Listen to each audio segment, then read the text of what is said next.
All right. Let's get fired up here.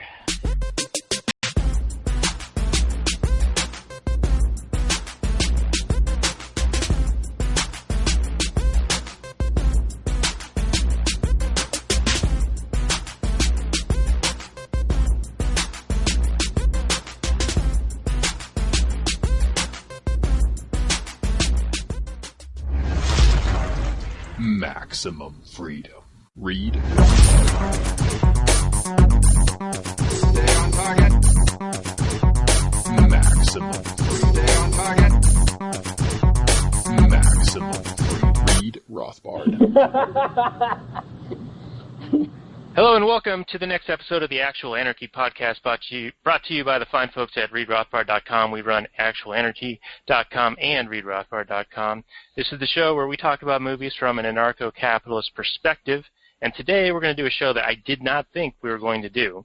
We're going to talk about the movie the character Wolverine in the movie Logan.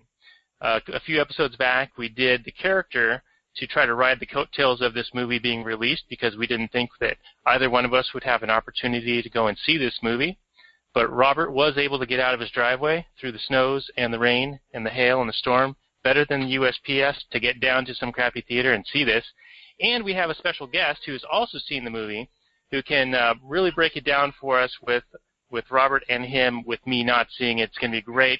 So, Robert, how are you doing, man? You ready to do this? Yeah, Power Bottom, I'm doing great, buddy. Thanks a lot. Yeah, I did get to go out and see the movie. It was in a shithouse theater. The first movie I saw, Kong, Skull Island, was in this tiny little theater, like a shoebox.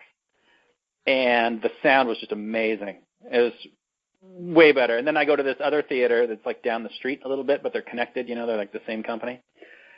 And there's this horrific buzzing hum throughout the entire thing. So luckily there weren't a whole lot of quiet moments where it was super grating and terrible. But yeah, it's terrible. So anyway, thanks for listening to another episode, Freedom Nerds. Hope to bring you some good content today.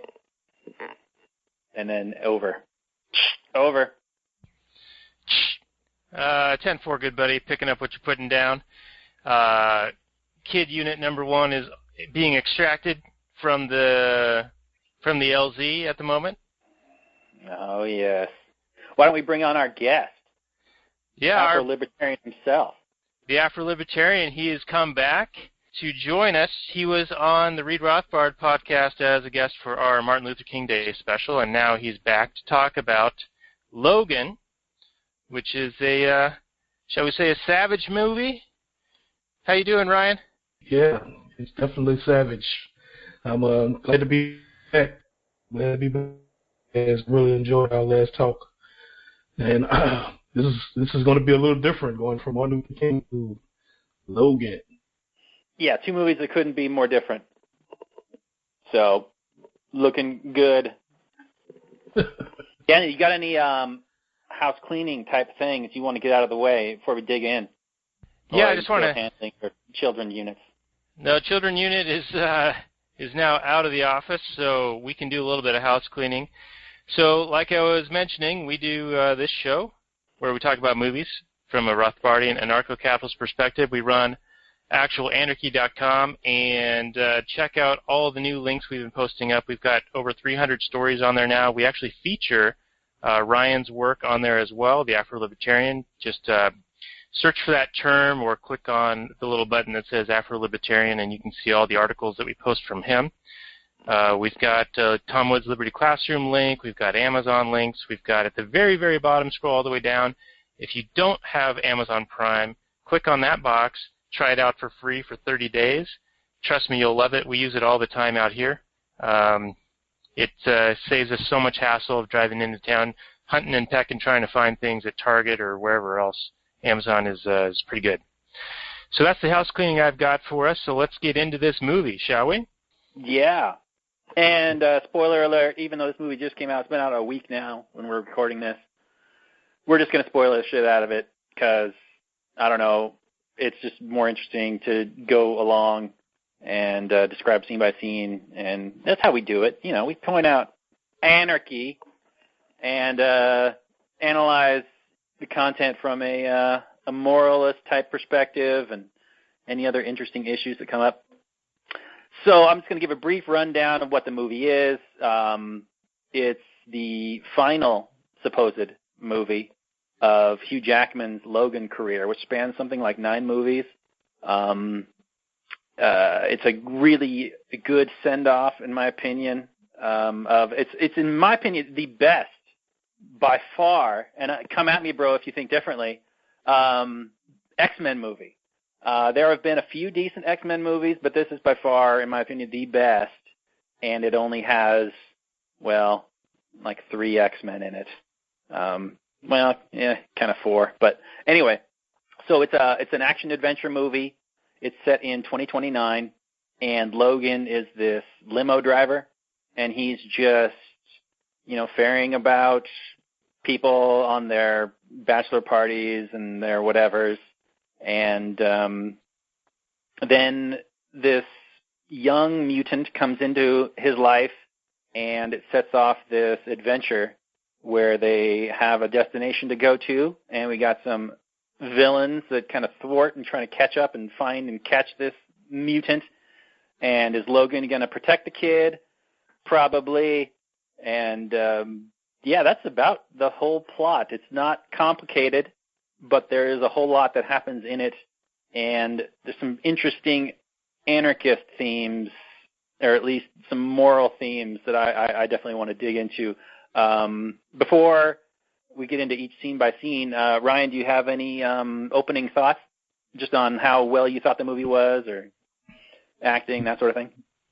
Yeah, no, I thought it was terrific. I agree with you. I think it was the best X-Men universe movie. I think it was, in my opinion, one of the top comic book movies, spanning all the different universes. And I thought it was probably one of the best movies of the year. I mean, it's still early in the year, but I think it's going to end up being one of the better movies of the year. I think if it came out late in the year, it would get some Oscar talk. I don't know if it will win anything, but it would get some Oscar talk, especially considering Hugh Jackman and Patrick Stewart's performance, which I thought they just destroyed it. They were ridiculous. I always liked Hugh Jackman as Wolverine. I thought he did about as good as the script would allow him to in other X-Men movies.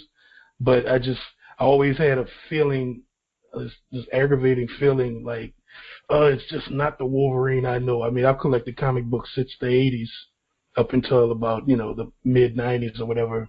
So I was a big Wolverine fan, and I thought it came close, but it wasn't there, And even especially in the solo movies, which you would think Wolverine's such a popular character worldwide, they just never could really get it right especially X-Men Origins Wolverine, which was one of the worst movies ever, and the Wolverine, which was released a couple years ago by the same director, Mangold, who did this movie, which was I thought it was a good movie, but it wasn't. It's still, you could tell the studios kind of screwed it up, intervening in the story. But this one, I felt like it was a Logan, it was a Wolverine. This was the Wolverine we've all been waiting for. This was, it wasn't a complicated story. It didn't care about the previous X-Men movies. It didn't care about the overall interconnected universe. It just was a Logan movie. Here's the story. It's not a complicated story. Logan is badass, and we have all these complicated issues within the story that make you actually care. Like, if you go, I love Avengers and all those movies, but you kind of get tired of the world is about to be annihilated plotline. And it's funny, even with this movie, even though it only dealt with a few individuals, the stakes felt higher. You actually feared for death, whereas, you have these cities blowing up on, Avengers and other X-Men movies, and it's like, who cares, that was right. This is one thing that this movie really got right, is because, first of all, you don't have like just these super invincible characters. Everybody felt like in danger, Right. And this is a movie that really benefited, if you're talking about an X or a Wolverine solo movie, because Wolverine's such a brutal, violent character who's just, cutting limbs off and whatever, I think finally we get an R-rated movie that this movie really benefited from that R rating. Yes. I wanted the Wolverine movie that you're talking about, just came out a couple of years ago, to have been R-rated. And I think there's an R-rated cut, but I've never seen it. But this movie, with all the swearing and just the brutal action, it really benefited from it. You really get the sense that this is Wolverine. And I really appreciate that they gave us an older Wolverine, that he's like, you watch him in the movie and he's like always got a limp and he's like stumbling around, and especially towards the end, he's just like lumbering. He's really messed up. And it's just amazing. It's like, man, this is Wolverine, the guy that, could take bullets to the chest, flinch him off, but now he's just beat. He's working for Uber, driving around his limo, just trying to make a buck. And like in any other X-Men movie, like money wasn't even mentioned. Like they would buy a new jet. Like where did all that money come from? We didn't even hear about money. But now, Logan's hustling, trying to save up money to buy a boat. Buying steroids from some shady guy in the back of a hospital. It's like it's like a real grounded movie, and it lets you really get emotionally connected to this character, because in X-Men movies generally, they're kind of like outcasts and whatever, but you don't really get a sense of like they're people with real problems. This is a Logan who's struggling to just survive. Really, he's got a job, he works. He's trying to save up some money. Everybody can identify with that, trying to scrap up some money to get a thing that they want. Yeah, compared to, you can't really identify with, there's some world-ending event and you got to go stop it. As much as I love those kind of movies, when they're well done, you can't really identify with that, because who has to deal with that? Nobody has to deal with that. But in this movie, you got a really personal, intimate story, they're superpowered characters that can take a lot of damage, but every time they get hurt, it feels like there's consequences. And you get a sense that Logan, he doesn't want to get into these brutal, violent confrontations. He just wants to live his life and get on his boat and sail out in the ocean. He doesn't want to deal with any of this shit. So he's tired, man. He's tired. Like the guy was born in like 1840. He's fought like the Civil War. He's fought the Spanish War, World War I, II. Vietnam. He's just like, you know what? I just want to go live on a boat and die eventually. Just leave me alone. Yeah. So it really gave us a really human level of these characters, and by far the best X movie. And I think you're right. And this is one of those movies that probably won't get a whole lot of Oscar talk just because it's a comic book movie, but really should. Patrick Stewart and Hugh Jackman kill it. Even the little girl, what is her name? Daphne Keane. I thought she was really good. For a kid actor, she did a fantastic job in all her action scenes. It really, she probably had stunt doubles and whatever, but it looked like it was her, and they made it fight like a little kid would fight. She wasn't just like super overpowering everybody.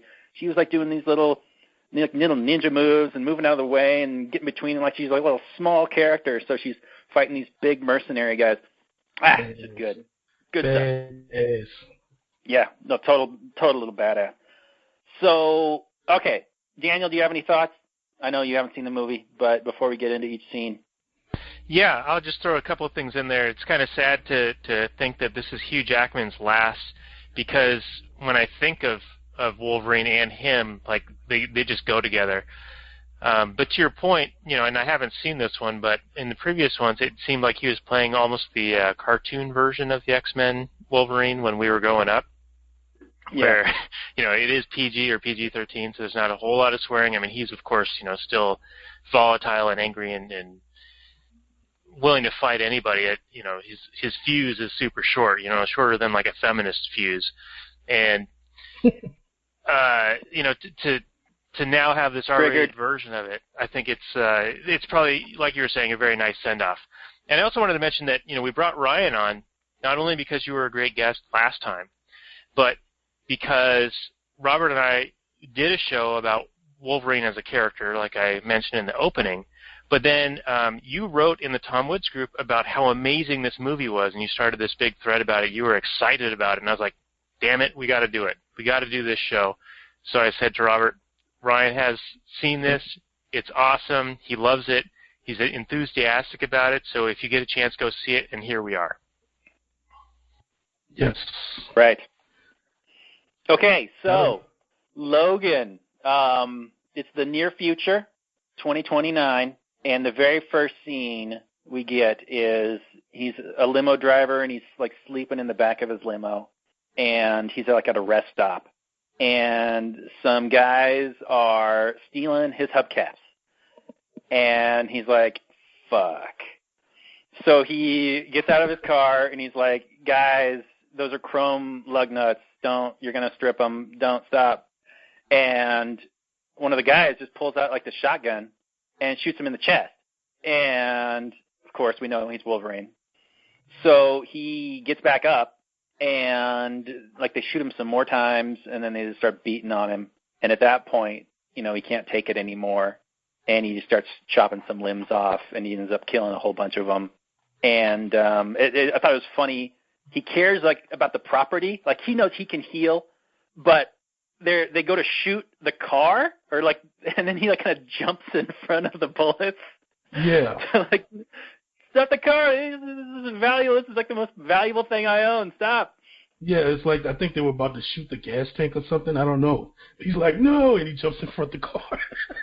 Yeah. Like, that's my moneymaker. Right. Yeah, they're messing with his livelihood there. I didn't have any issues. Can I I heard. Sure. Why are these guys stealing hubcaps if they've got shotguns? Like, are cars super valuable in this future age, or what's going on with this? I mean, these are like some 24-inch chrome rims that are probably worth, $8,000, So. Oh, right. So these are Snoop or Dre rims. The car was like totally pimped out. It was like a limo, like a Cadillac limo, and it was sitting on these big rims. So. All right. These were valuable. All right. I'll just get out the way then. I haven't seen this, so I'll shut the fuck up. Okay, so I heard some people talk about this scene and describe it as murder, but I had no problem with this. I thought Logan was purely in self-defense. I mean, he just stands there. He's just standing there and he gets shot. So, and then after that, I think all bets are off and he can do whatever the fuck he wants to defend himself or defend his property. Ryan, did you have any issues at all? Did you think it was murder? I thought it was pure self-defense. What do you think? No, I mean, he even showed restraint. Like, he got shot, and the point of that was to show you how different this Wolverine was from previous ones, because when he got shot, like, he looked hurt. He was on the ground for a while, and he was like, oh. Where in previous movies, he'd get shot, and, like, he'll show you how fast it heals up, then smile at you. Nah, he was hurt, and he got up, like, oh, please, guys. Like, he kept trying to give him a chance. Just leave me alone. Leave the car alone. Then they just started stumping him out. Like, you never seen Wolverine just get stumped out. They're just right. Yeah, this is like a Wolverine. Yeah, that was just, if you got 5, 6, 7 guys all kicking him at once, he really can't do a whole lot. I mean, he's a strong guy, but he's not like super strong that he can just throw people off like the Hulk or something.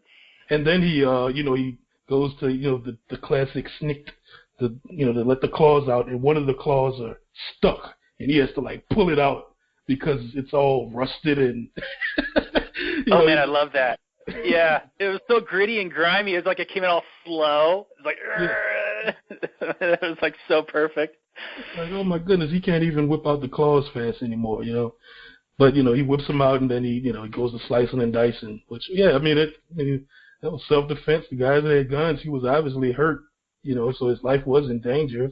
So, I mean, hey, yeah, and he even let one of them run away. Like, he didn't like chase after him to just kill every single one of them to like prove anything or whatever. He just wanted it to be over, and he did what he felt he had to do. So yeah, I totally give him a pass on that. Based on what we described, Daniel, you got any issues with Logan's action in that scene? Just a couple of questions. So, does the fact that he is so quick to heal, does that change his situation at all? Like you said, he jumped in front of the car to protect the car because he knows that he will heal. Now, granted, in previous episodes or versions of the movie, he healed immediately or super rapidly, but now it's, he's all worn down and it takes a lot more effort for him. But it reminds me of one of our previous episodes where we talked about, I think it was the one about rubbing Aladdin's lamp of maximum freedom, where you said if you could give somebody like this protective ring to where no one could hurt them, right? Like some kind of self-defense thing. So you've got this guy who can't die, can't be hurt. So is him meting out, almost vigilante-style justice immediately, does that change the morality if he can't be killed? Now, again, in this version of it, he can be hurt, and it takes him a long time to recover. But I'm just wondering if that changes the situation in your thoughts on what is self-defense, what isn't. Okay. Let's pretend that this is not Logan, but this is like Superman. And a couple of street guys with shotguns mean absolutely nothing to him. And someone comes up and shoots Superman in the chest. He's in obviously zero danger, but he has been attacked. Is he under some sort of obligation to not respond? Or can he stop the violence? Are you saying that by thereby hurting the other people? Because you're right. This Wolverine can get killed. If they're like, he is actually his healing factor has been degraded because it's revealed that we've already said spoilers, that the adamantium in his skeleton is toxic, and his body has been fighting it off this whole time, and eventually it's what's poisoning him. So he doesn't heal nearly as well now. But if he could, does he have some sort of obligation to just stand there and take getting shot or attacked or whatever? I don't think you have any kind of obligation like that. I think no. You have every right to stop the violence and to let the attacker know that what their behavior is won't be tolerated and is unacceptable. Ryan, what do you think? No, I agree. If someone's breaking in my house and say I'm just this paranoid, some paranoid guy, I have like a bulletproof vest, armor on my legs, I got military armor on, and I'm ready. Guys breaking in my house, and I'm just waiting for them, and I give them a chance. I give them a chance. Hey, this is my property. Please leave or else. And they continue on. You're violating my property. You are showing intention to do me harm, even if, I'm protected. You can call it maybe even if it's superpowers or if it's, some kind of body armor. It doesn't matter. That's for my protection. Those are, externalities I'm taking on to protect myself. But you obviously don't know that, So obviously you intend to do me harm. So I got to do what I have to do to protect myself. That doesn't mean I have to murder him. If that's just, if I need to kill him to stop them from attacking me, that's just one option. Now if you have some kind of superpower, if you're morally inclined to do something different, like just, knock him out and, tie him up in a rope and bring him to the police, I'm sure you could do that, but I don't think there's some moral obligation, for that to happen. Right. And a lot of superheroes do that. Like Spider-Man is always webbing people up and taking them to the cops, or Superman does that. Right. But I don't think you're under any kind of obligation. If someone else initiates physical violence against you, they intend to harm you. Whether they are able to or not is, I think, besides the point. I think their intention is to murder you or do harm to you. But there is a point where it is too far, right? Like in that training that I did, where remember the article that I posted a couple of days ago that you kind of gave me a lengthy comment on, but it was about things to do if you're carrying a firearm in your car. And in that training, we also talked about when there is a violent altercation, you have the equipment there. They call it rescue safety equipment. The firearm is rescue safety equipment because when seconds count, police are minutes away. So having a firearm on you means that you can defend yourself. But you can only go to the point where you're eliminating the threat or stopping the attack. So if you go beyond that, then you are becoming the aggressor. And I know that sort of flies in the face of what we've talked about in the past, where somebody starts a fight, they don't get to say how it gets finished. But I do think there's a point where you can go too far. So there was a story, God, probably 30 years ago now, where there was this pharmacy being robbed, and the assailants, had guns, and they were robbing the pharmacy, taking all the OxyContin and the money and whatever. And the pharmacist drew his weapon out of a drawer, shot the perpetrators to, prevent the further attack. But then when these guys were down on the ground and he kicked their guns away, he stands over them and shoots them again. And he got put into prison for that because he went that one step too far. So you feel that he was acting immorally when he shot them? Once the threat's eliminated, yeah, I think that's. So then, by that rationale, if you are invincible, you cannot do anything. Then, right? Because there's no threat. There's literally no threat to you. So Superman has to just stand there and take it, right? No, I think you can still stop it. It's a bit of a gray area, and of course, this pharmacy story is in the current justice system. Like in Libertopia and Capistan, I think things would be a little bit different. I don't know. This goes, back to the Wolverine thing. Like he's chopping people's limbs off, but they shot him. I think once he prevents them from attacking him any further, he should have stopped at that point.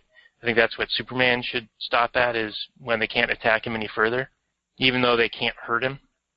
But I don't want to get bogged down in this, but maybe we just get one last comment from either one of you, or both of you, and then we'll move on to the next scene. Okay. Well, I think it's interesting. Interesting. Go ahead, Ryan. Go for it. So keep in mind the guys on Logan, like they could literally leave at any time. They could just say, "Never mind, bro," and run away, and their lives are spared. But they choose to keep fighting, kicking, shooting Logan. And at some point you're going to respond. Their response might not be morally justified or not. I don't know. I mean, maybe that's why we might need judges or arbitrators or juries to kind of filter through those things, because two people might see it differently. Indeed. Okay. Well, we're probably like a half hour in. We've got through one scene, so let's get moving on here. And this is a long movie. This is like 2 hours and 25 minutes or something like that. 2 hours and 15 minutes. So yeah, there's a lot to get through. I'm going to move on to the next kind of big scene. Wolverine kind of scares the guys away, kills a bunch of them, but takes off and goes back down south of the border, where he lives with Professor Xavier, like an elderly, enfeebled Professor Xavier, and the mutant Caliban, who's a talent. He's like a Morlock whose ability is to find other mutants. And they kind of live in this, like a junkyard with like an old grain silo and some other kind of old, kind of dilapidated buildings. And he's got Charles Xavier in this like rusted dome, living in like, he's got like some plants and a bed. And this is the point I want to talk about, especially with you guys. Charles Xavier is the most powerful telepath on the planet, and he is going crazy. He is losing his mind, and Logan is responsible for like getting the drugs for him that prevent his seizures, where he has like a seizure where his mental power kind of radiates out and affects everybody around him. Like he could like literally kill people just because he's having a seizure. Now, when Logan comes in, he's like, "Take your medicine. Here, I brought you your medicine. Take it." Professor X is like, "No, I don't want to take it.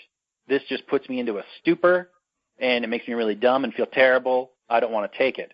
Do either of you have issues with? Because honestly, you could, I had a bit of an issue because it's kind of like forced drugging. In one way, you're forced drugging him, but in another way, you're self-defensive, although you could just leave at any point. you don't have to be around this guy. But they've chosen to stick around him. Maybe there's some sort of agreement, like, okay, we'll stick around you, take care of you, but in return, you've got to take these drugs.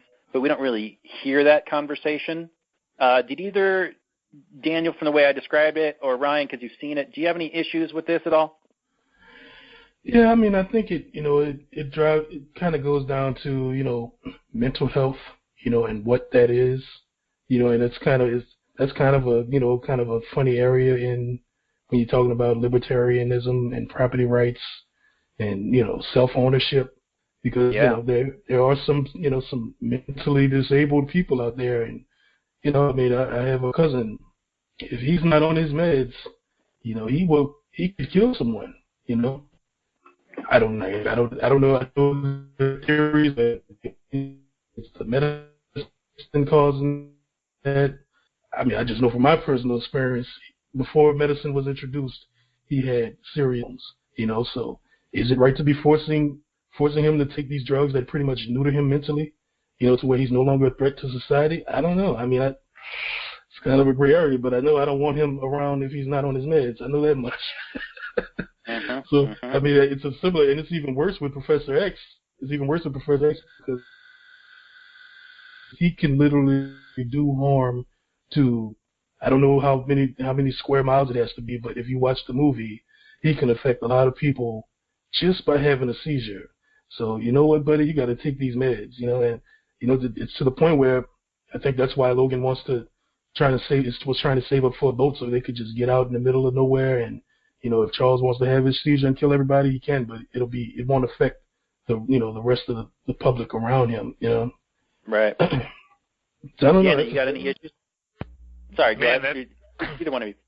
That is a really tough situation. I mean, we've had our issues with friends who have had some mental difficulties, and once they're in that state, it's almost as if they lose their ability to be rational, and so you kind of need some way to check them to keep others safe from what they could potentially do or would be more inclined to do or likely to do.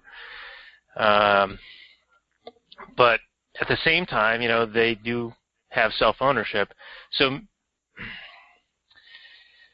I almost feel like this relates to the artificial intelligence and the some of the other shows we've done where once something is sentient and self-aware, it acquires property rights. But if someone has a psychotic break or an episode, they sort of lose their sentience in a way, right? They lose a bit of their humanity.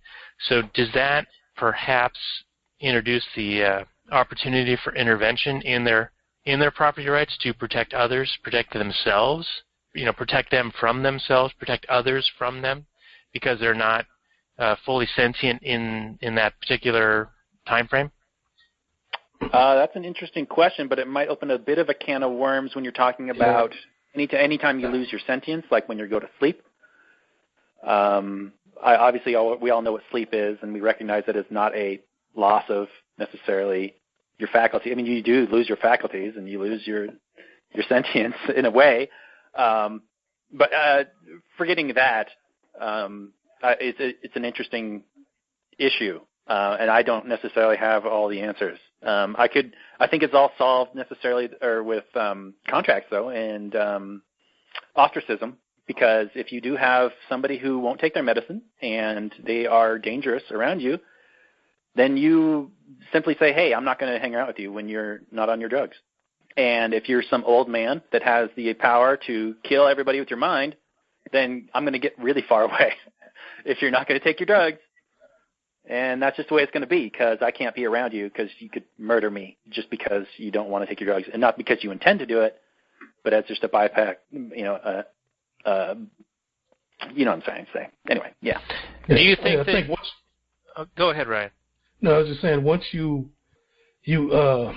basically showing that you don't have the mental capability to do what's needed to not cause harm to those around you. I think you lose some of your self-ownership credentials, you know. I don't know how to put it, but, you know, once you say, well, I don't care what happens to other people.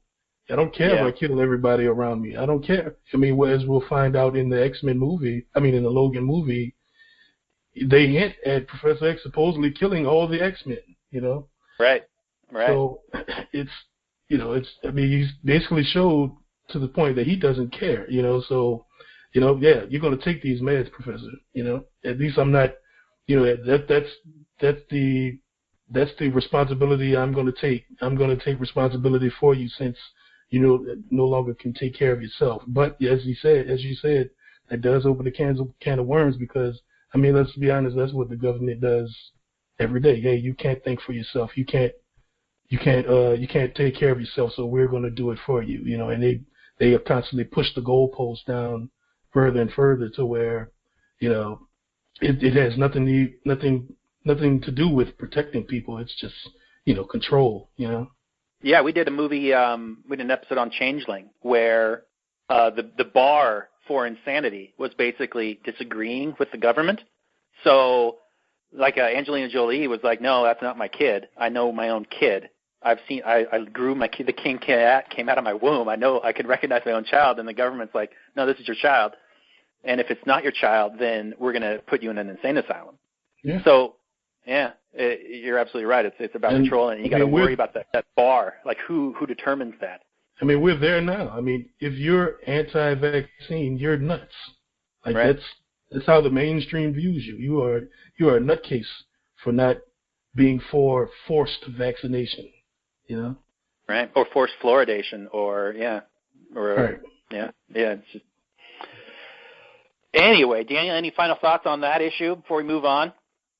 Man, you guys just said a boatload of stuff, and it is not only a can of worms, but also a slippery slope, because I think there is an argument to, you know, protect people from themselves or from harming others, even if they don't have intent to. It reminds me of our discussions about Walter Block's stance on the Typhoid Mary. You know, and he's like, well, yeah, of course you have to force medicate her because she's a threat to others.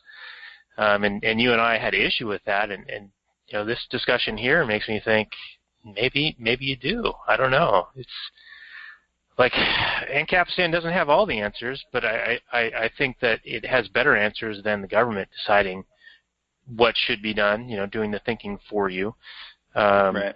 We've also talked about the Sesame credit thing in China, where, you know, they're trying to mold citizens, and you get a better score if you are more patriotic to the Communist Party there.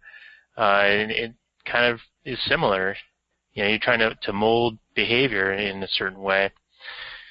So it's slippery slope. Right, and anything that comes outside of that is undesirable and, you know, could be said to be a danger.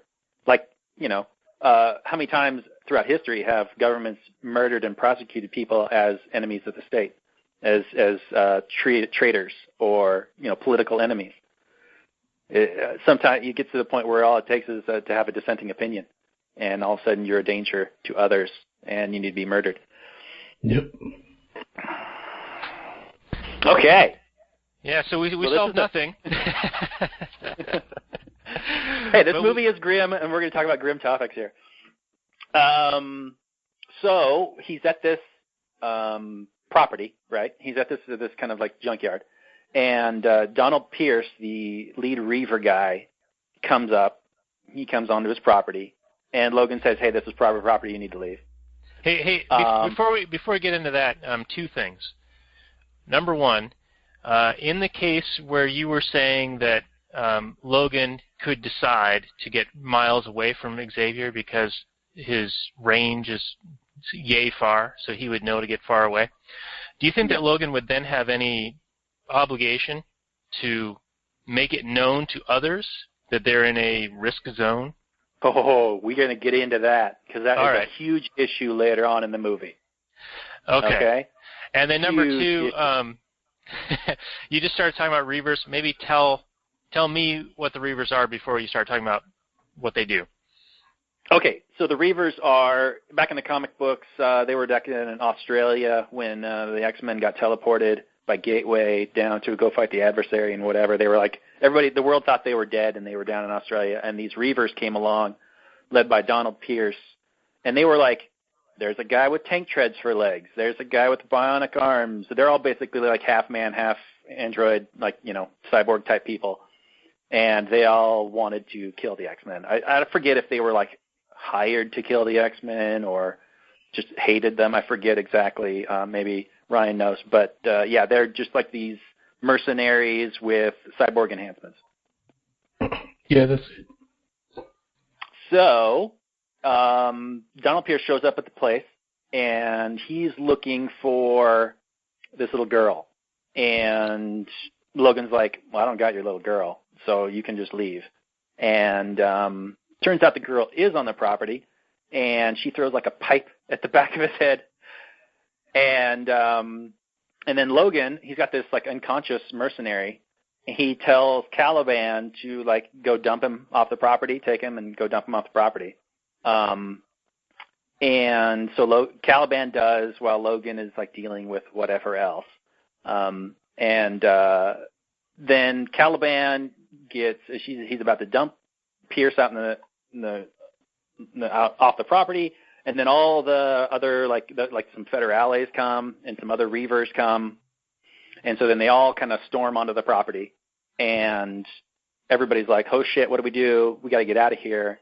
So Logan loads up everybody into the limousine, and there's this brutal, awesome action scene where the limo's like driving around.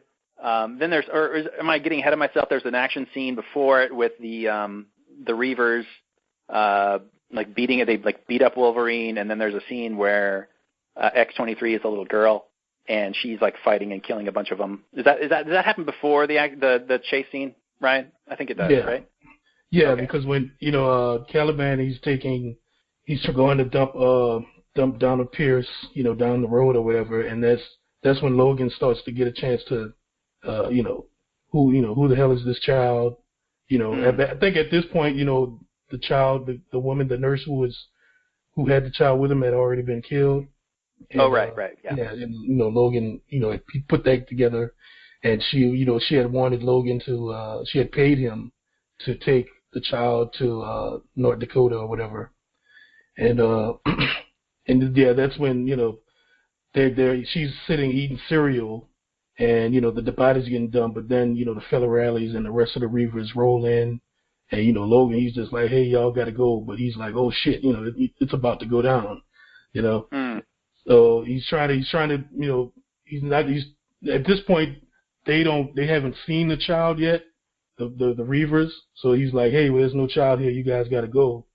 But then once they storm the building, they see her in there, and then she goes into her. We finally see that, hey, she has claws like Wolverine. She has, she's a little Wolverine. That's when we find that out, and that's when all hell breaks loose. Right. She's got, instead of 3 claws, she's got 2 claws on each hand, and then she's got a toe claw that comes out of each foot. And that was awesome, by the way. Yeah, she's this little badass whirlwind of death that she takes care of. I thought, Ryan, the very first mercenary that she kills and cuts his head off, do you remember a guy that played for the Seattle Seahawks, and he's also an Arkansas Razorback named Brian Bosworth? I could have sworn that was him. He does look like Boz. Yeah, he totally looks like Boz. I was like, oh, if that isn't Boz, it's like a Boz clone. Cause that totally looks like. Okay. Let's see here. So then they escape, and there's like this amazingly brutal, awesome scene where there's a train that like just T-bones this car, and they get away. Anyway, so the Reavers torture Caliban, and we kind of get some information about what's going on. We learned about X-23 as this kind of clone. She's part of this program down in Mexico City.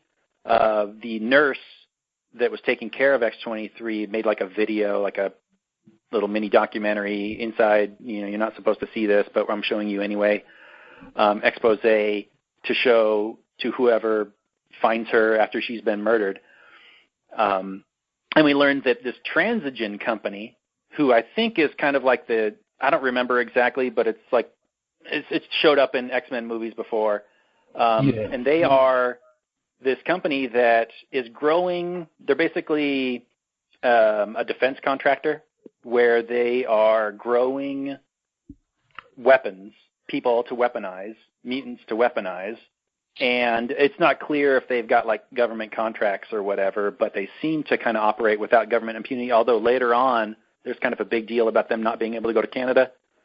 I don't know how much that sat with you, Ryan, but it seemed like these are guys that don't give a shit about borders, so we're just going to go kill whoever. But anyway, did you get the impression that this was kind of a demonization of capitalism, or is this more of an effect of government in, because this is a company that they say that these the X-23 is a R&D mistake. That's a quote from the movie. And that they're not children, but things with patents, and they're there to be controlled and killed and used and whatever. Yeah, I mean, you could definitely see the whole anti-corporatist slant there, which is fine with me. I think it's less to do with capitalism, but more of the whole, government, private, big corporation partnership. Defense contract. As we find out, this company, Alkali Transigen, in the alkali part, that's a hint given to the Alkali Lake where Wolverine was made, where Wolverine was created back in the previous films. So obviously this is like some kind of government / corporate, partnership. And we also find out, we could touch on it later, that the lead scientist there is behind this this product that's used on the crops, that's put in everybody's soft drinks. It's like some kind of corn syrup or something like that.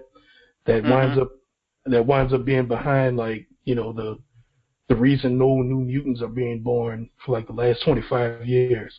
So I mean, you could look at it kind of like. Is that what it was? I guess I wasn't paying close enough attention. That's why there weren't mutants being born. Right. They explained it in the end, but he explained it so quick and they didn't really go over it. He was like, oh yeah, that's what I've been doing. It was like, whoa, and they only really hinted at it a little bit through the movie with short conversations, so it was easy to miss. But okay. Right, because there's that kind of confession at the end by the main scientist guy. Right. And he's talking about, okay. Yeah. But okay, that's interesting. You could give it, you could say it was kind of a stab at capitalism, but I mean, if you're woke like us, you know what's really going on. Right. Okay, that makes me feel better because I did have a little bit of an issue just with that whole corn thing. I didn't realize that was their doing and that they had a specific malevolent goal on that. Because usually when people demonize like corn syrup or whatever, there are people that want to control it and then make a law about it and say that you don't have a right to drink corn syrup if you want to. Right. Right. So this is an actual. Yeah. Okay. Good. I'm glad. Yeah. So before you guys go on, I mean, there's a whole interesting thing about why corn syrup's even a thing. It's because of all the sugar tariffs, right, and the whole disproportionate cost of you and me and a million other people taking the effort to fight a sugar tariff versus the beneficiaries of said tariff, who are like 2 or 3 concentrated people. Right. So that's the whole reason why corn syrup's even a thing. But then it also reminds me of this is a forced medication, right? They're putting it in the beverages without people's knowledge. So it's sort of like fluoridation. And there's a whole history around that as well. And, call me and Alex Jones, they're making the frogs gay conspiracy theorists.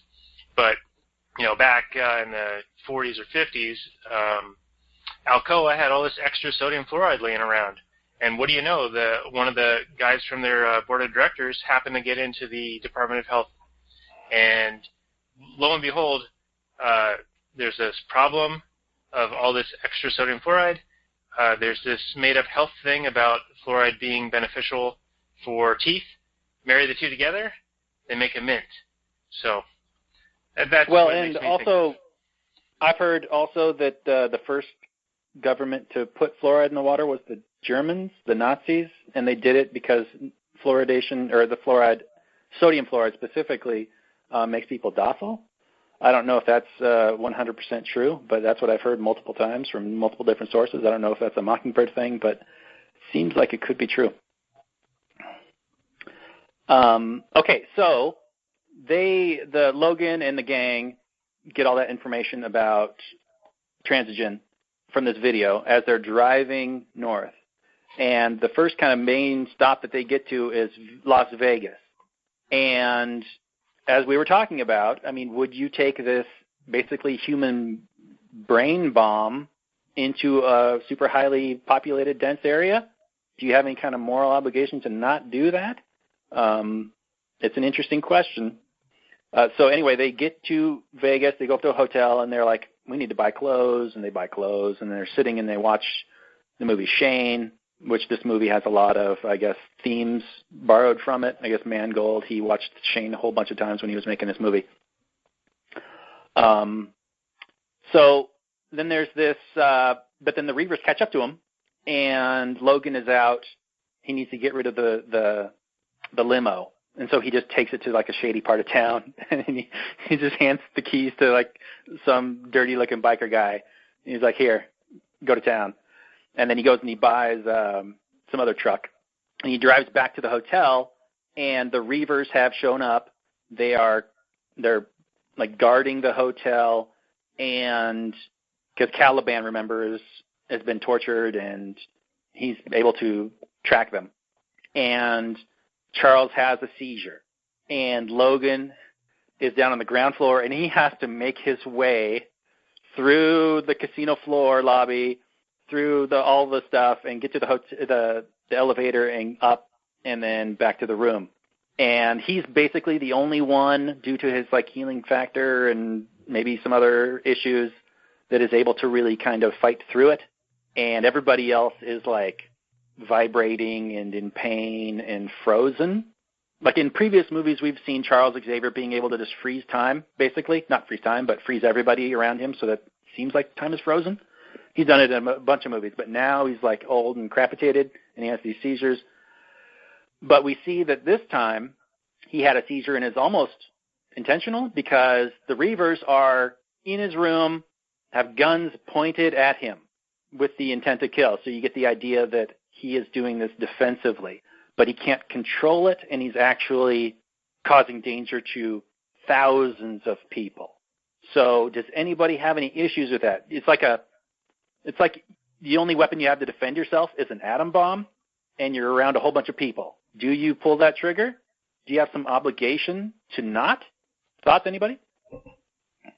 Yeah, I mean, I think if you're, if you have all your mental faculties, that's not something you will want to do. But at the same time, if you have that power, like we say, power corrupts. You know what I mean? So, so if you had that power and you're just trying to preserve yourself, purely yourself, you're thinking about yourself, would you do it? I don't know. You could say morally it's not right, but is it not right to save yourself? I don't know. Right. Yeah. Would you defend yourself and protect yourself at the expense of possibly killing a whole bunch of other people, innocent people? I like to say I wouldn't. But I haven't been in that situation.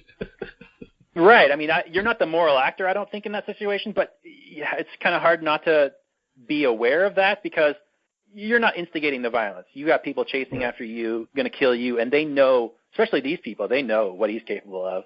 Yeah, they're absolutely. They described Professor X as they grabbed a brain as a weapon of mass destruction. That's what they called his brain. So. Right, and those are the guys attacking him, so they were aware of this. Yeah. Oh yeah. Keep in mind the Reavers. They're probably some of the dumbest like henchmen. These are some fairly dumb mercenary type thug dudes, right?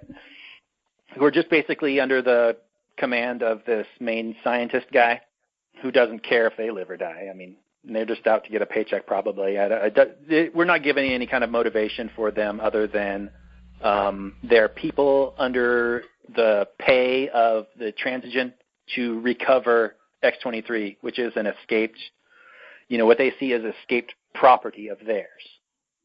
So they're just the exploited working class of the corporate company, right? And Okay, they're Tommy. providing all the value. All right.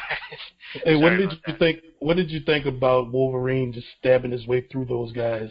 Well, they couldn't move, like they were frozen, but their mind was still working because you could see their eyes move, and they're like, oh shit, but they can't move, and Logan is just like, just stabbing them each in the head as he moves through the hotel. Right. It was yeah, no, I thought that was an awesome scene, first of all. And I didn't have any issue with his action. I thought he acted morally almost this entire movie, except for something we'll get into. But in that particular scene, even though you've got these incapacitated people, you know that as soon as Charles, you get that plunger because he's going, he wants to inject Charles with the juice that's going to stop his seizure. Once he does that, they're absolutely, if not guaranteed, they're absolutely likely to start pulling triggers. So even if they can't right now, they have their weapons drawn and aimed. I had no issue with him, preemptively, if you want to say it. I think it still qualifies as self-defense. Daniel, do you have any idea? He's all these Reavers are in the room. They've got their guns drawn. One of them, I think, or two of them actually have guns pointed at, like point blank at Xavier's head. And Wolverine is like slow motion, trying to claw his way, literally and figuratively, to get to Xavier to put the plunger in him to stop him from having the seizure. But on his way, he stabs and kills all these essentially temporarily helpless mercenary guys. So from what I've described, do you have any issues with what he's doing there? Well, I'm going to borrow some Stephen Hawking, who thinks he needs to protect the world from capitalism and the robot takeover, but making proclamations about how we need to have socialism, and talk about the space-time continuum. The fact that Xavier can sort of bend time or slow down time or prevent those guys from moving, all it does is create a space or a gap in which Logan has the opportunity to act first in response to the imminent threat upon Xavier. So those guys were like in the act pulling the trigger, and Xavier's able to expand the opportunity for Wolverine to come to his defense. So I think that it is defensive based on what you've told me. Okay. I'm in agreement with that. Ryan? Yeah, I agree. All right. Cool. Okay. So three dudes all agreeing with each other. Patriarchy!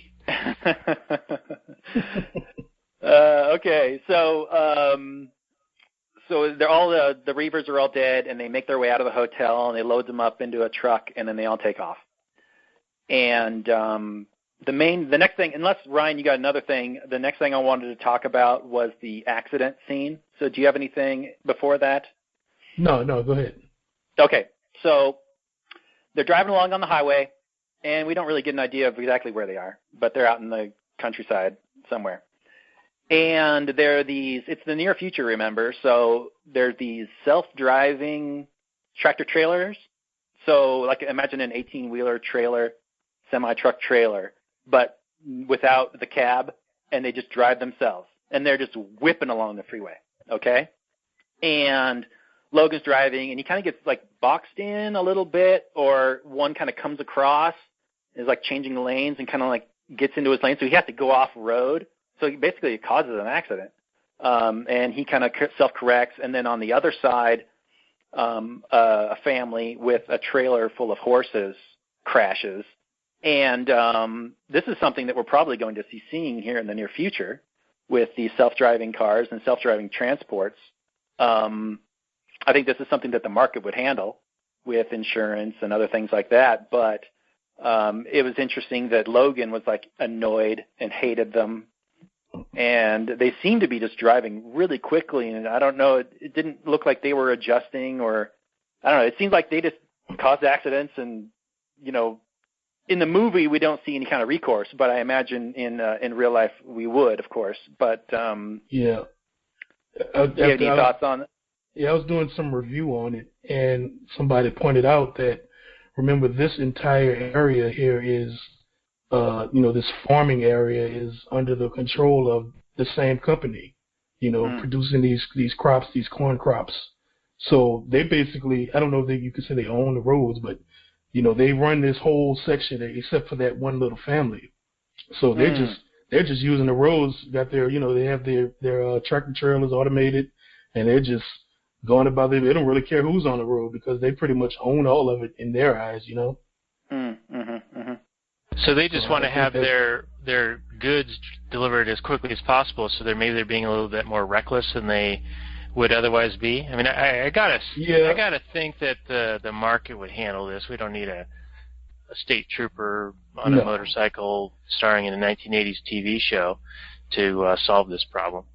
No, and also there's the fact, once we get to the family, there's the fact that the company is trying to get them out of there. So I don't know if that plays into this, but, you could kind of draw dots, connect the dots if you want. Yeah, so Logan's kind of crashed on the side of the road, and he sees the tractor trailer on the other side, and he's like, it's not our problem. Somebody will come along. And Professor Xavier's like, somebody has come along.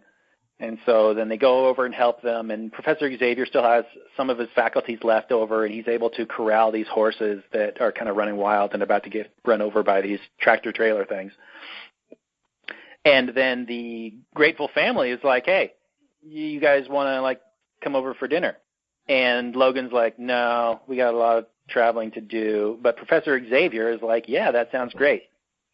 Now, they know not only is Professor Xavier like this brain bomb, but they also know that they're being pursued by vicious murderers. So how can you, bare minimum, warn this family? How can they just be quiet and not say anything? Let alone go over there. I would be like, no, there's some dangerous people after us. It wouldn't be in your best interest. It's not safe.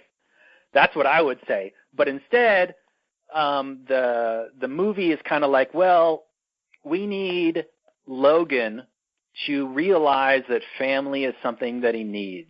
He needs to be a father to this child.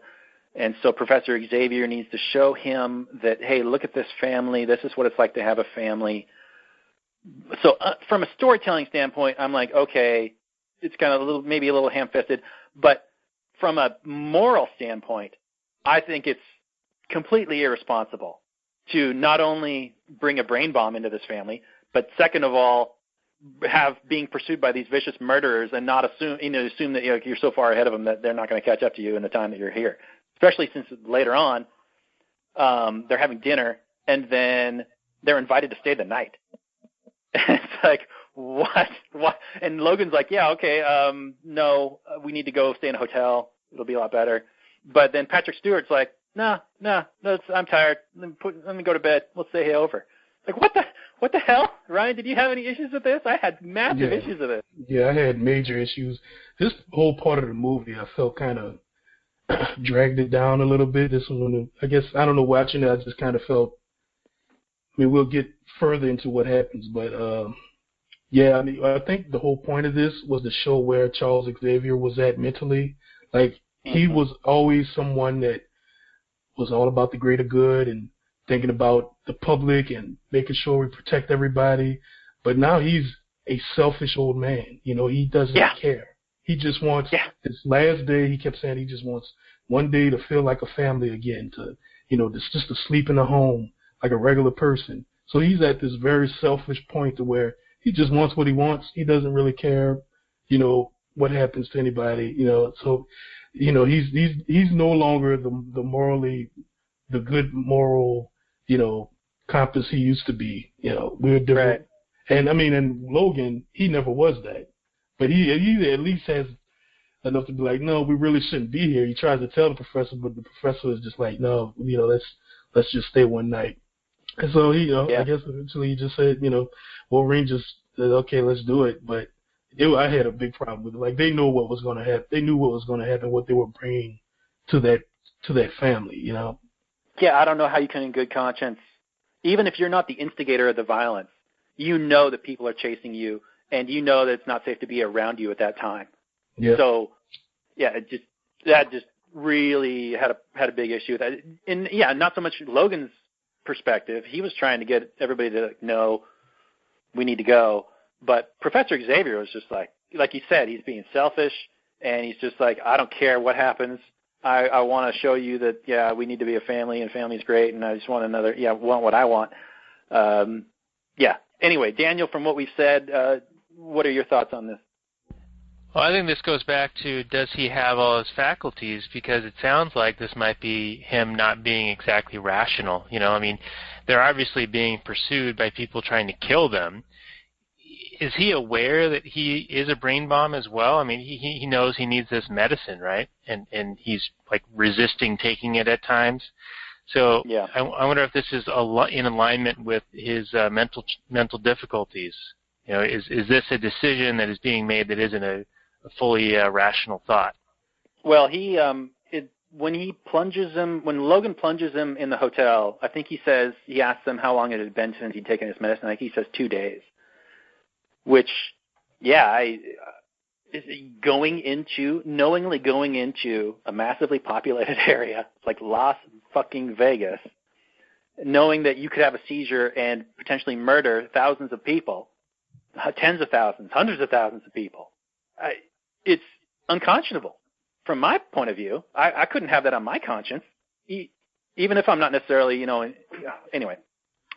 Okay, so they invite him over for the family dinner, and Professor Xavier, goes up and Logan puts him to bed, and there's a water problem in the house. And this gets into a little bit of the water rights. I thought this was kind of interesting. So there's a pump like a mile away from the house, and Logan and the father go out to go check it out, and that's the point where they walk past this really tall corn, and they talk about how it's made for corn syrup. And they get to this well and the pump, and they're like working on it. And drive up some like hillbilly hick company guys, and they're like, "Hey, we told you, you can't have this water. This water isn't for you." But then he says that he has an easement with the previous owners, so he has a right to the water. And so then these new owners apparently don't honor that contract.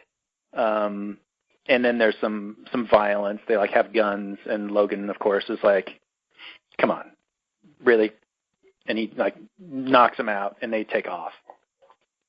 I don't necessarily have a whole lot of thoughts on that in general, other than like the market would handle it. But again, this is, I guess, showing off this company that just has no consideration for previous contracts. Ryan, did you have any thoughts on this part? Or I had I guess what was interesting, this was the scene where they kind of hinted at the company, pretty much buying up all the farmland around, and I think the farmer mentioned that, they were trying to use eminent domain to take his farming land, because he didn't, he didn't want to convert to that crop that they wanted to use. I would need to watch it again to like really hear what he was saying. Yeah. Because at that point in the movie, I just like so much that went on. I just was trying to gather everything in my head, so a few things got by me. But I did remember him mentioning eminent domain and the part you talked about with the easement with the previous owners. But I didn't have any real issues with that scene overall. It just seemed like it's probably some typical stuff that goes on when some companies try to move in, and there's one guy left that just doesn't want to budge, and they try to use some, little scare tactics to get rid of him. That's what it kind of. And then when that fails, right, then they bring in the government to say, "Hey," and then we'll just take your land. Right. Right. Right. So they go back to the house, and there's this kind of weird scene where Xavier's talking, and I thought it was a dream sequence at first, because it's kind of filmed that way a little bit, and then we get claws in his chest. And we see a young Wolverine with like a buzz cut, and he just starts murdering everybody. He butchers the family, and I was like, what in the hell is going on? And then we get like Logan comes in, and we understand that this is X-24. This is a clone that is loyal to this Transgene company. And he only listens to like the lead scientist guy, but he is basically their killing machine, and he has been unleashed on this poor family. And so exactly what we feared would happen happens to this poor family who were just trying to be kind, who were just trying to repay a favor of some people who saved their horses, and now they get murdered for their trouble. Freaking horrific. This is like this brutal, horrific scene where this family is slaughtered. And I if you're Logan, I can't, even though he tried to convince Xavier to leave, you still got to feel some guilt over it. Anyone? Sorry. Am I dropping? Everybody dropping? Is everybody dropped? I'm here. Ryan, are you here? I think Ryan, we lost Ryan. Hey, I'm here. I had to reconnect. Oh, okay. Okay. Sorry about that. Hey, since we have this little blurb, I'm going to have to cut out anyway. Ryan, I'm pretty sure that you are the one picking up Robert talking. So if you have a mute feature on your headset at all, or any way to mute you when he's talking until you want to say something, it'll help, because otherwise he sounds like the great and powerful Oz. Okay, yeah, I've been muting while he talked, so I don't know. Okay, me too. I probably just need to talk a little bit quieter. But all right, I get a little bit excited. I get a little bit excited. All right. Yeah, I thought because I'm muting, I thought that it might have been Ryan, but since you're muting as well, and it's funny because we're talking about mutants and we're muting. Maybe I'll leave this little garbage session in. So anyway, not to derail us, let's get now that we got Ryan back, let's just proceed. Okay, so I was just describing how Wolverine comes back to find the whole family murdered, and for me, that would weigh on my conscience. I would feel guilty about that, even though someone else is murdering these people. I brought them there. So, Ryan, wouldn't you feel guilty about this? Hell yeah, man! But I mean, that scene kind of almost took me out the movie. Mm-hmm. They killed the kid. Yeah. The wife came out with the shotgun. She's trying to protect her family. She got killed. Then the dad, you think he got killed, but then he comes back to, save Wolverine's ass. Yeah. But he dies. It was just that scene. I think Professor, you had to deal with Professor X just got killed. What? It was, man, that was kind of emotional for me. And then just the way it happened, it just happened so quickly, But yeah, as far as the more, Wolverine, he's already he's not the most moral character in the X universe. He's seen so many people get killed. He's lost so many people to this point where he's just like, oh, that sucks, Yeah. Where's Professor? Yeah, at this point he was just worried about the Professor, trying to save him, Yeah, so he does. I thought it was kind of cheap though. Yeah, but I thought it was kind of cheap how that family went out. It was kind of like shock value. So I guess that was like one of my negatives with the movie. One of my few negatives. I don't have many, but that was one of the parts I didn't like. I kind of understand. You kind of wanted. I understand they wanted to show the brutality of X-24, who's the villain. And the brutality of that company. But I just did they have to go that far? And maybe they did have to go that far. I guess that maybe it helped the movie, but I hated that scene, man. Yeah, it was hard to watch. That was definitely one of the most emotional parts. That and later on at the end, I think were the two big emotional hits for me. But that one, man, it hit me. It hit me really hard because not only is this perfectly avoidable, it seemed like they just wanted to, show us this horrific brutality thing. They're just people that are trying to repay a favor, and they get murdered for their trouble. It was hard. So Wolverine is totally messed up from this fight, and they need to bury Charles Xavier, who's dead. And I guess he's the only one they buried. They didn't take the time to bury the family. So they escape off in this truck, and they bury Charles, and then he like passes out on the road after being super upset, and X-23 like steals this fisherman's truck and drives Logan to a doctor. We don't see her do it, but Logan wakes up in the doctor's office, and he's like, do yourself a favor if you want to save a life, forget we were ever here, because finally he realizes that people are chasing them and might get hurt. And then they walk out, and there's this truck, and Logan's like, you can't just take shit. That's his line. He says, you can't just take shit.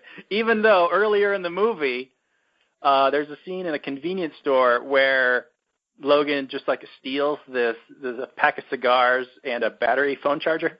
He just like grabs it. So I don't know if he's supposed to be like this moral character or not. Anyway, I guess he's a complicated character. So they're driving towards this place in North Dakota, which is just on the border with Canada, which is Eden. And Logan the whole time is like, by the way, this is a universe where some of the events of the movies happened, like the Statue of Liberty fight in X-Men 1 happened, but Logan says, all the rest of that shit was just made up for the comic books, and this is a world where the X-Men exist in the comic books, and there's a whole bunch of adventures and whatnot, and he's just flipping through these comic books, and he's like, yeah, this is all bullshit. This is just made up by these creators. So he thinks that this Eden place is just some bullshit thing made up by these comic book creators. Wait, so they went all meta on this?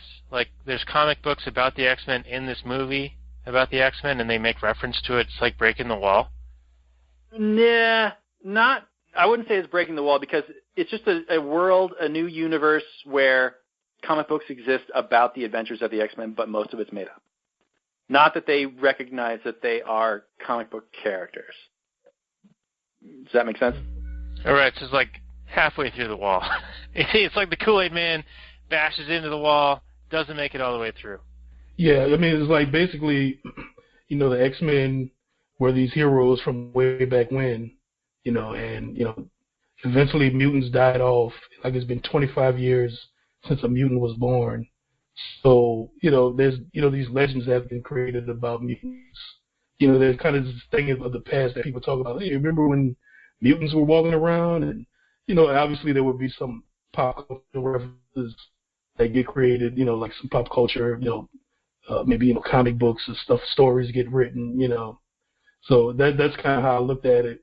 It was just like the X-Men were this old legend from a day's past, It's, where they're kind of looked at like, these creatures from the past that, and kids kind of look up to it, they look up to it. And that was the thing about the comic book.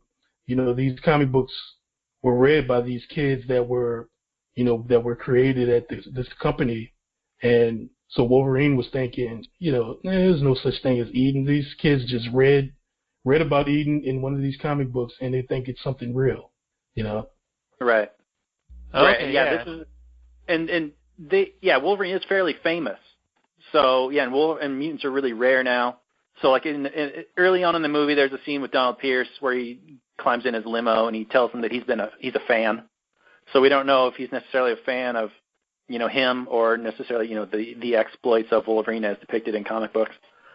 But it's an interesting thing. I don't know if we've necessarily had that sort of thing in a movie before, but.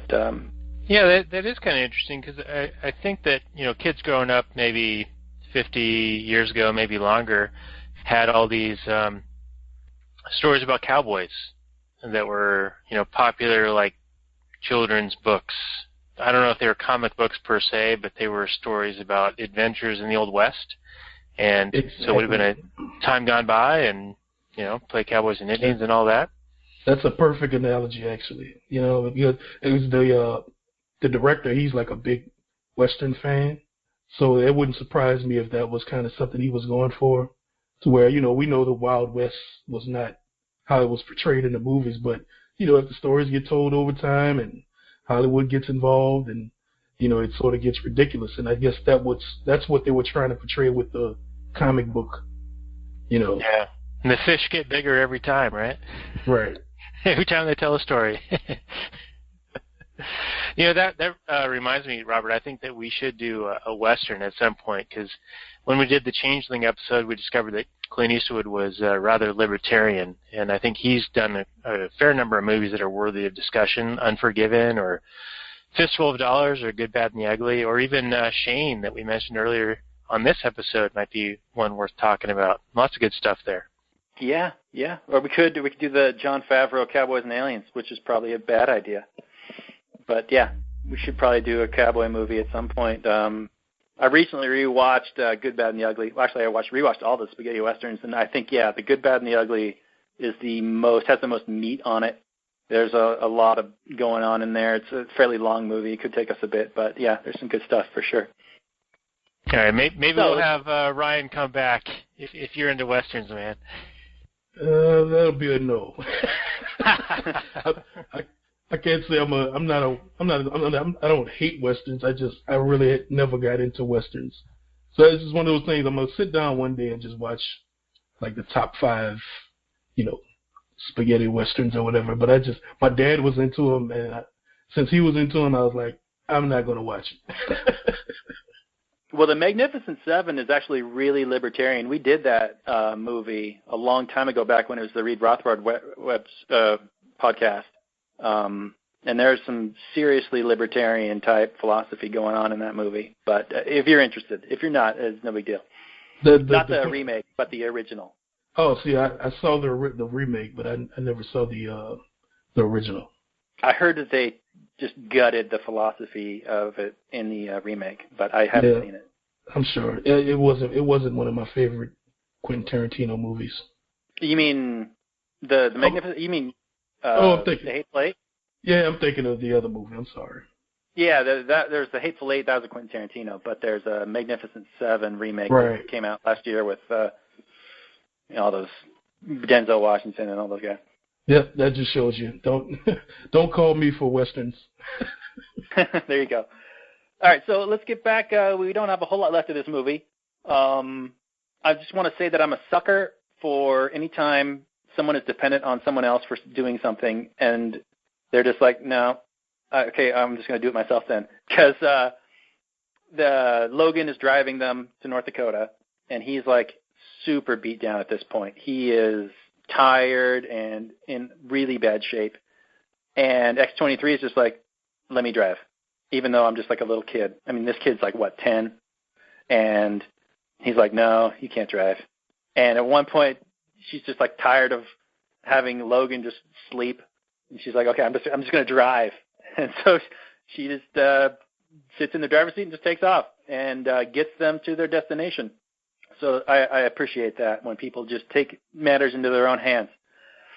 So they make it to Eden, which is actually does exist, but it exists as these children who have escaped from Transigen have created this little area, this little place for them to all meet up as escapees before they make the push into Canada.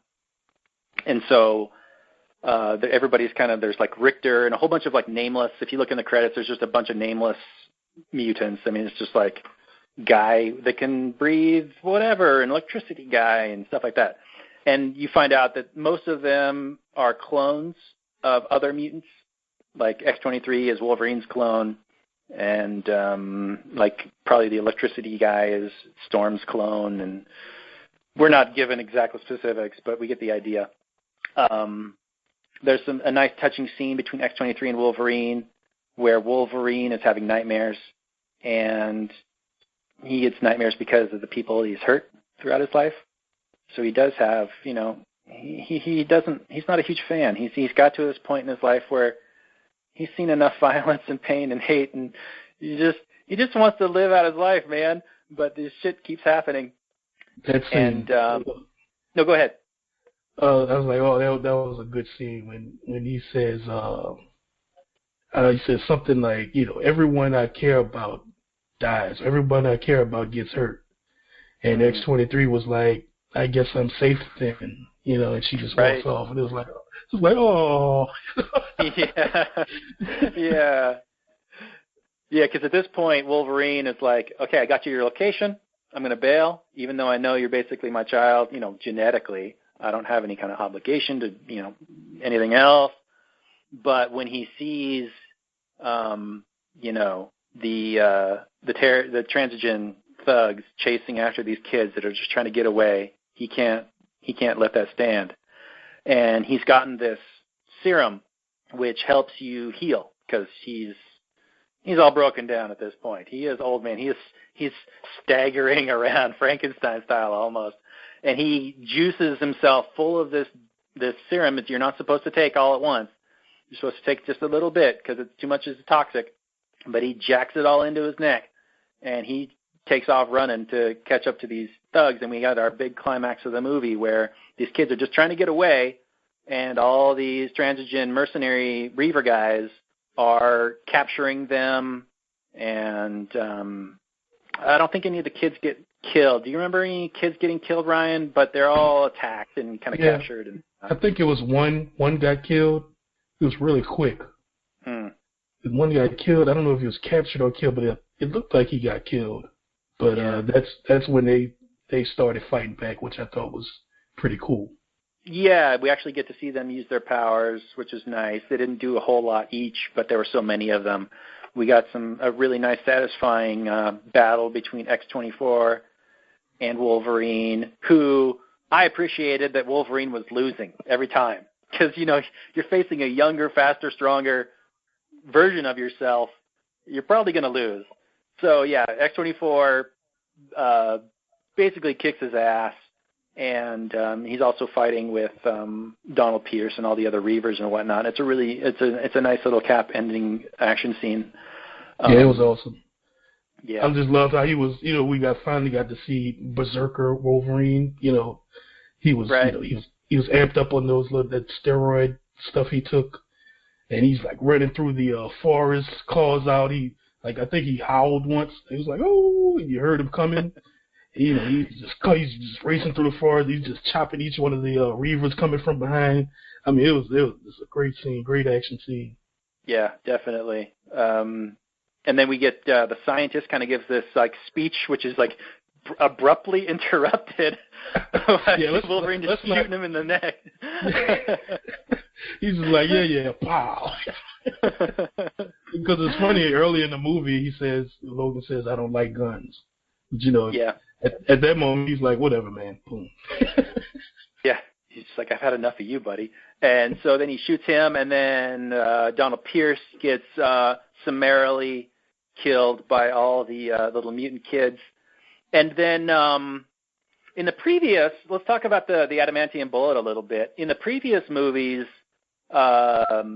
we've seen bullets just kind of bounce off Wolverine, off his a skull, or absorb into him. But in previous movie, there was, I think it was Origins, where there's which is terrible, of course. Yeah, it's a shit show. But there's adamantium bullets, which they say, well, those adamantium bullets aren't going to kill you, or they won't kill him, but they'll take away his memories, which is this kind of ridiculous line. It doesn't make any sense. But, just dumb. But in this movie, the adamantium bullet, he's keeping it as a way to kind of commit suicide at the end when he just had enough. And he says it's a reminder of whatever, but he knows, and then he admits that he meant to kill himself. In this movie, at the end, it's actually used by X-23 to shoot through and kill and blow the brains out of X-24, which was pretty cool. Did you have any issues with the adamantium bullet, with it being able to punch through and kill Wolverine's brain now somehow, even though in the past Wolverine can somehow regenerate from nothing, but now he's actually vulnerable, and in X-24 could be killed by a shot to the head. Yeah, I mean, you could tell it was just kind of a plot tool. I mean, they had the adamantium bullet in X-Men Origins, which I think they just tried to ignore that movie. They just act like it never existed, which is fine with me. But yeah, it just knocked Wolverine out in that movie, and he lost his memory. But yeah, this one, it literally blows half his skull off, which I still, even if it was from what I know about adamantium, they just kind of cancel out each other, But I guess if the bullet is hot, maybe it can do some damage. I don't know. Right, because in the Wolverine, we found out that if you heat up adamantium, you can cut through other adamantium, right? In the Silver Samurai, that's what he did. Right. So, yeah, I guess we could kind of play around with those kind of physics or just take it on the fact that it's a comic book movie and who cares. Yeah. I thought maybe if they had the bullet kind of go through his head and just kind of explode in his head, it would have made, I guess, physics would have made more sense of it, other than blowing like half his adamantium skull off. That didn't make sense to me. I don't know. That's just nitpicking. Yeah, I'm with you. I if you want to make a really super grounded real movie, I prefer if you stuck it to round real physics and whatnot. But at the same time, it's a comic book movie, and you got to allow for some plot devices. It's fine. Yeah. So that's the end of the movie. Wolverine gets impaled on this tree, and he has just had the shit beat out of him, and he ends up dying. And they bury him and put a little X over his grave, and that's the end. But really fitting send off for the Wolverine character. I could see why Logan wouldn't, or Hugh Jackman wouldn't want to come back. I'm sure all the speculation is about who's going to be playing him in the next movies, because the character's not dead. I mean, the Wolverine and the X-Men movies have never cared about continuity, and he's too popular of a character to just leave dead. So he's they're going to reboot the whole thing in a couple years. Just start completely over with new X-Men, which I don't know. I always felt like they could have done better with like some of the X-Men movies, so maybe maybe a reboot would be good, but I think it's hard. It's going to be hard to get a new Wolverine. I think Hugh, especially with this movie, he solidified himself as the Wolverine. It's just like we look at Christopher Reeves as Superman. I think especially for the actor that has to follow this performance. They could have followed like X-Men Origins Wolverine performance, and who really cares? But not that he ever did a really terrible job, but in this movie he really killed it. So the next guy is going to have to do maybe like a younger Wolverine, or I don't know, whatever they're going to have to do. But are they going to do the whole transition to a woman thing with the entire Marvel universe and just reboot everything with women, only women, all women all the time? Well, I think they got X-23. Yeah, right? I was just about to say they're going to do the female Wolverine. I think that's going to be where they're going, because if you looked in the movie, they were talking to somebody in Canada, like somebody's up there waiting for them, and we never got to see who that is. So you might have some kind of New Mutants movie where Laura is the leader or something like that, and she's like the new Wolverine or something. I know in the comic books now, like she goes by the name Wolverine, Right. So I could see them going in that direction. Yeah, definitely. And I think if they want to keep this character, this actress, I thought she did a really good job, and she's only, whatever. I'm sure they could contract her in for the next 30 years of her life to be playing this Wolverine character forever. Just Harry Potter her all the way through, like watch her grow up and just develop as the character. Yep. Yeah, and makes financial sense, especially if she turns out to be as good of an actress as she is in this little one. Yeah. As a kid. So that's about all that I had for the movie. I know we walked through it all. Ryan, did you have any final thoughts or points that we missed that you want to get to? Not that I can think of. I think overall, we covered everything. Like I said, it was, it's an awesome movie. We nitpicked a few things, but I mean, it was so minor. As a whole, the movie was just, it was just all. It had everything you wanted. It had like the emotional. Like I was emotional after watching the movie. I was like, man, they killed off Professor X. They killed off Logan, and the way he went out, there was no after credit scene where his hands coming out of the grave or nothing like that. He's dead. He's gone, and that's just how it should be. Wolverine is dead, and story is done, and let it go. I just thought that was fitting. Yeah, absolutely. I even though I waited through the whole credits, I knew that there wasn't going to be an after credit scene, and if they had done that, it would have betrayed the whole movie, because like some kind of zombie hand coming up out of the grave would have been just atrocious. Didn't they do after credits in like all 35 Marvel movies though, or however many there are? I mean, isn't that like part of their shtick? Well, the Disney MCU, the Avengers and all that over there under Disney, they do post-credit scenes. But the X-Men and the Mutant franchise is under Fox, so they're a little different. They started to do after-credit scenes, kind of, latching on to Disney's coattail or whatever. But like Mangold, the director, he had full control over this movie, so. He said himself, he said, in this movie, we're not trying to sell Happy Meals or nothing like that. We're just, this is the story we want to do. We don't care what the studios think. We don't care, if it doesn't sell, toys or anything like that. We just wanted to make a good movie. So he got his own story. Yeah, and as a fan, that's just what I want. I want a good artist to have a vision and to tell the story that they want. I understand from a financial standpoint, there's like studio. It's really hard for a studio to like give a hands-off approach, but there's really an issue with movies where too many cooks spoil the soup. Man, they will, meddle, and we saw it with Fantastic Four. I mean, we see it with all these X-Men, other movies, and especially with seems with Fox, where they don't have like this single vision, where they just let this artist really tell the story the way they want to tell it. They get in and they meddle and they go, oh, well, let's focus group the shit out of this movie, and they end up ruining it, and so you end up getting this mess.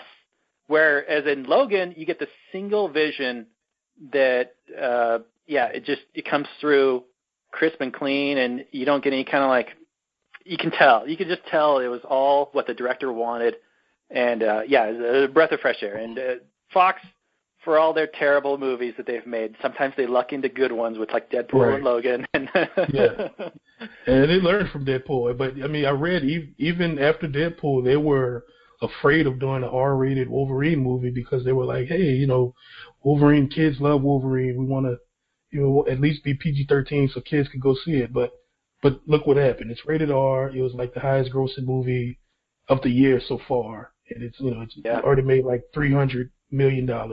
So look, I mean, a lot of X-Men fans are like 35, 40 years old like me, so. Yeah, exactly. Yeah, we're ready for a mature Wolverine, man. We've been ready, but they finally gave it to us, and I think that the box office is responding. Yep. Capitalism. Yeah, baby. Serve the market. Give us what we want, and we'll respond. So I think that's it, Dan. You got any points? Final thoughts? Even though you never saw the movie, but you maybe some thoughts sprouted up from our discussion? Well, I think I blew my load a little earlier with all the ridiculous points I brought up that we didn't have a solution for. But I will say from a layman's perspective, someone who's not totally versed in the universe and in the lore, and this studio does this and that studio does this other thing, that I expected that there just in all of these movies there was this after thing, this post-credit, teaser about the next movie. And so it's kind of interesting to have, forgive the language here, but two fucking nerds come on who know this shit and say, no, we appreciate that they didn't do that. I mean, that's pretty cool. I think that is a testament to how good this movie actually was. And I'm glad that it was made and that you guys appreciated it. So that's really cool. Yeah, this is a movie that didn't care about being tied into a wider universe, whereas, usually the studio wants to build this huge universe so that you go and see all the movies. Tie-ins are huge, not only in comic books, but in TV and now in movies, where they want to build this big universe so that you don't just want to see the latest Ant-Man movie or the latest Avengers. You want to see every movie that they make because they all tie in somehow. But this movie was made with a singular vision to tell a singular story. And, it just totally big thumbs up from this guy. It seems as if maybe there's a lesson in that. Earlier in this episode, you were saying how all the other ones were about, the whole world being destroyed and all these, like, fantastical adventures and saving the universe type things. And this one is more of a honed-in individual level thing. And I wonder if there's a lesson in like maybe it's better to look at the individual. Like the individual is the most oppressed person on Earth, right? Like it's not a group, it's not a subset, it's not a some segmented population. It's the individual who should be the sovereign, right? Like individuals should be able to decide what they choose to do so long as they're not harming others. And so I just kind of want to tie that together very loosely at the end here in a sort of meandering way. No, good. No, that's true. I think individuals who you can connect with emotionally. So yeah, absolutely. Yeah, I think when anything you look at, even if it's like government policy or anything, any issue we talk about, it's most impactful when you look at it from the scale of the person, from the individual. People like to throw out all these stats, 20%, 20% are going to lose their health care, or, but once you focus on the individual, what about the guy that, that's, making, $100 a week, who's healthy? You want to force him to purchase health care? Yeah. You could connect with that, but someone else saying, well, hey, we're going to force you to buy health care, but hey, at least everybody have health care, and you're looking at a scheme of, we're talking about 350 million people, it's easy to lose track of the actual individual and how he is impacted, he or she. Yeah, that's the absurdity of government, assuming that one group of people can decide for everybody else what's best for them. It's the fatal conceit. Yeah, the conceit, absolutely. The idea that central planning is at all moral or justified or even the best way to do things.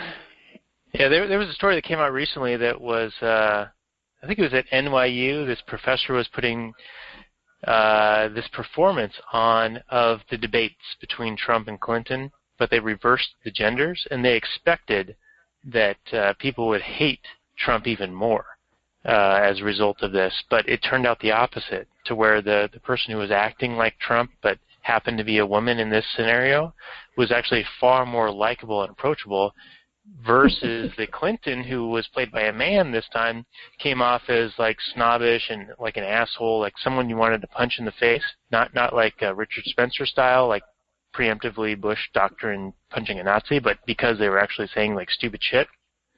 What is with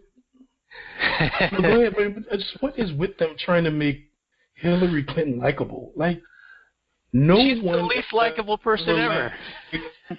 If there's a word for least likable, she'd win that, like at the dog show, like least likable dog, Hillary Clinton. Yeah, everyone agrees with this. Even they who voted for her this time. I'm sure you can find some comments by these same people saying how much they hate her just a couple of years ago. I mean, nobody likes this woman. They just need to stop. Like, let her go. She's lost. Like, can we just let her go into the wilderness? Go and find you someone else, Elizabeth Warren or whoever. Oh, man, she's terrible. Yeah, I know, but at least she's terrible, kind of new. I don't know. Leave Clinton alone. Let her go. I'm hoping that whole era of Clinton is just gone forever. I don't want to see her anymore. Yeah, right. I agree. I don't want to see her on Adirondack Trail, at the grocery store, at a Broadway show, because she keeps showing up in my news feed, like in these random places, and I've had enough. Same here. Yeah, but I just think that this story was interesting because they thought ahead of time that having a man say what she said would be more positive, like people would be more drawn to it because it was a man. They're trying to go at this angle of this whole like gender inequality gap bullshit. Right. But it ended up amplifying how terrible she was. And I think that's a pretty interesting tidbit. I don't remember how I got to this segue, but I'm glad I made it because that's a pretty funny little story. I'll post a link to it down below. It's funny because I always looked at Clinton as she would try to portray herself in a masculine way, like just the way how she talked. Like if she talked about war, she was always the most hawkish of the, quote unquote left, because you could tell she's coming at it like, well, I'm a woman, so they think I'm going to be soft on foreign policy, so I need to be extra tough. I need to come off extra tough. Overcompensate, overdo it, yeah. And she'd overdo it, and and that's why I couldn't stand her, And she's a warmonger, and she was no different from McCain and all those guys, if you actually look at what she said and what she did, her actions. So, the fact that they would think absolutely. Yeah. But the fact that they would think by taking her words and and just have those come out of man, how like that would create some kind of different result, that shows you how stupid they are. Yeah, that's why Trump won, and now I remember why we got into this track. It's because we're talking about the individual versus the groups or collective, and I think that the distinction here is that Trump would talk about the individual, like the guy in Philadelphia or in Pennsylvania coal mine, whereas Clinton was talking about like this statistic or that statistic or this thing that she did as Secretary of State or as senator from New York or as whatever, and people just can't identify with that anymore. And I think that there's a shift away from looking at people in groups, or at least I hope there is, or at least in the thinking person's perspective, that it really does come down to the individual, and that's the Austrian, that's the libertarian, that's that's really the right way to look at things. Like everything else is an illusion, right? There are trees. There's no forest, right? Trees are a thing. Many trees are a thing. Many trees are called a forest, but they're still trees. A forest is not a thing. Right. Exactly. Absolutely. Individuals are the only thing that exist. It's the concepts where we get into trouble when you start collectivizing people and thinking about them in groups, and the conceit that you have the right to decide for other people. Right. No, it's all true. Cool, man. Even when you start looking at, if you want to help people, that's how we look at, well, how do we help people, in plural? How do we help the poor as if they're this large group of, mindless, like a mindless blob or something like that. Instead of saying, how can I help this one poor person? Instead of solving homelessness, how about I go to this one homeless guy and just ask him, why are you homeless?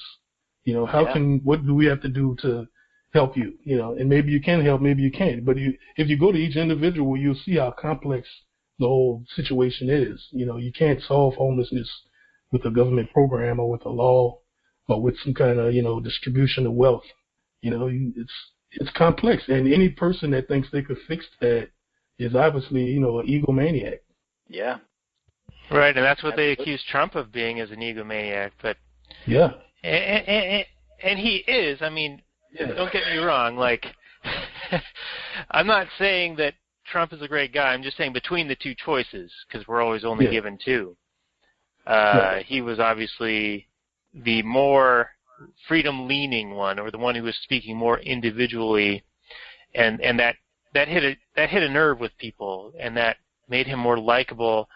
Not in a you want to hang out with the guy, but you trust him a little bit more in not making like terrible decisions. I don't know if I'm making much sense here, but no, it makes sense. Politically, those are the people that usually win politically. Reagan, if you look at his when he was running back in the day, he connected with people. Bill Clinton, Bill Clinton was terrific at just connecting with the individual. You can say what you want about his policies, but as a campaign, as a candidate, he was terrific at that. Yeah, he could connect with people with and without cigars. Yeah, it's true. And on that note, we should probably wind this one down. Yeah. We'll talk forever, man. Yeah, well, hey, Ryan, thank you so much for coming on. Tell us a little bit about where people can find more about what you're doing, and if you got any latest projects, let us know about those so that people can follow you and learn more about what you're doing. No, I don't have much going on, but you can always check out my blog at theafrolibertarian.com, or you can check out Actual Anarchy, which is you guys' website, which is terrific. I think you guys, you might have something here because you collected all these different thoughts from all these different libertarians, real smart people who are constantly putting out content. So, sure, I'd much rather you go to Actual Anarchy than the Afro Libertarian. Help these guys out, get some clicks over there. And you can follow me on Twitter at Afro Libertarian, and I tweet every now and then. So give me a follow. And you need to join the Tom Woods Elite. If you're a Tom Woods Show listener, go ahead and pay the minimal $5 or more, and you can join the Tom Woods Elite Facebook group. And we all just sit there every day and just, we shoot out ideas, and we debate, we laugh, we don't just talk libertarian stuff. We talk movies, we talk music, we talk, we joke around. It's just like a fantastic little group. So yeah, if you want to catch me there or on Twitter, give me a shout.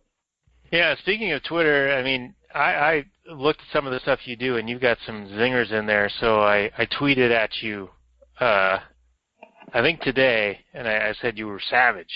And so I just want to dispute or dispel any rumors that has any racial intent. It is merely the content of your tweets that are savage, and by extension, you are now savage by having the capacity to make such devastating tweets against stupid status arguments. Thank you for clearing that up. All right, so Robert, you want to do a little spiel here at the end here, and then I will do our closing, and we will be done with this show that we did not expect to do about the movie Logan. I just want to thank everybody for listening. Every listen helps out.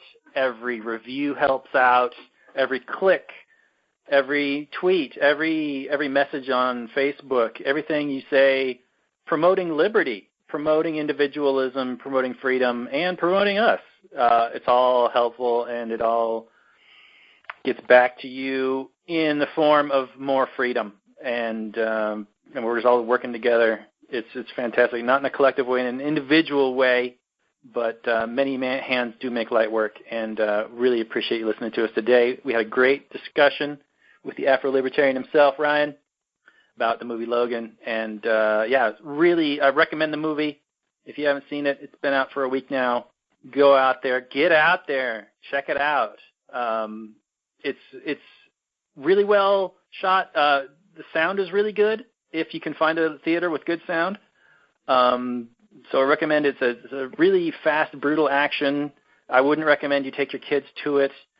But if you're an adult and you've been a fan for Wolverine for a fair amount of time and you just wanted to see that R-rated, swearing, stabbing Wolverine, this is it in spades.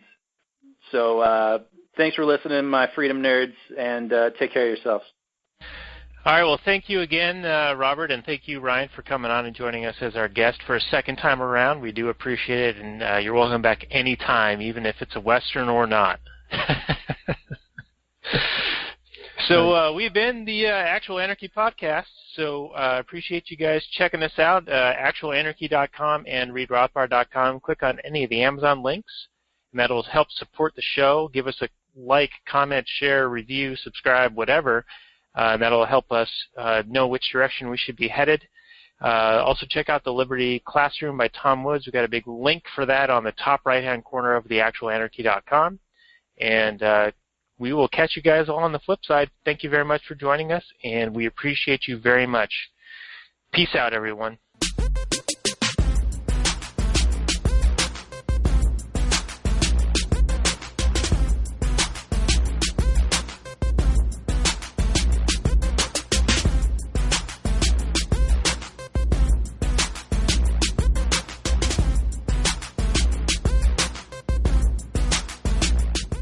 The Chipmunks.